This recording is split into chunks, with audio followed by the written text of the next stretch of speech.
വിശുദ്ധ ലൂക്കായുടെ സുവിശേഷം 12-ാം അധ്യായം 4 മുതൽ 12 വരെയുള്ള തിരുവചനങ്ങൾ. ഭയം കൂടാതെ സാക്ഷ്യം നൽകുക. എൻ്റെ സ്നേഹിതരെ, നിങ്ങളോട് ഞാൻ പറയുന്നു, ശരീരത്തെ കൊല്ലുന്നതിൽ കവിഞ്ഞ് ഒന്നും ചെയ്യാൻ കഴിയാത്തവരെ നിങ്ങൾ ഭയപ്പെടേണ്ട. എന്നാൽ നിങ്ങൾ ആരെ ഭയപ്പെടണമെന്ന് ഞാൻ മുന്നറിയിപ്പ് തരാം. കൊന്നതിനു ശേഷം നിങ്ങളെ നരകത്തിലേക്ക് തള്ളിക്കളയാൻ അധികാരമുള്ളവനെ ഭയപ്പെടുവിൻ. അതെ, ഞാൻ പറയുന്നു, അവനെ ഭയപ്പെടുവിൻ. 5 കുരുവികൾ 2 നാണയത്തുട്ടിന് വിൽക്കപ്പെടുന്നില്ലേ? അവയിൽ ഒന്നുപോലും ദൈവസന്നിധിയിൽ വിസ്മരിക്കപ്പെടുന്നില്ല.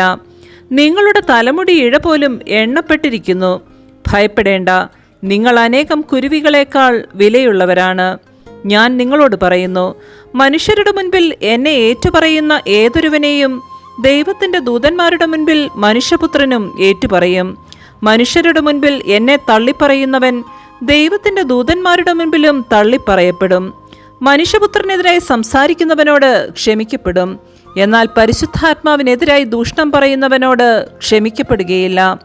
സിനഗോഗുകളിലും അധികാരികളുടെയും ഭരണാധിപന്മാരുടെയും മുൻപിലും അവർ നിങ്ങളെ കൊണ്ടുപോകുമ്പോൾ എങ്ങനെ എന്തുത്തരം കൊടുക്കുമെന്നും എന്തു പറയുമെന്നും ഉത്കണ്ഠാകുലരാകേണ്ട. എന്താണ് പറയേണ്ടതെന്ന് ആ സമയത്ത് പരിശുദ്ധാത്മാവ് നിങ്ങളെ പഠിപ്പിക്കും.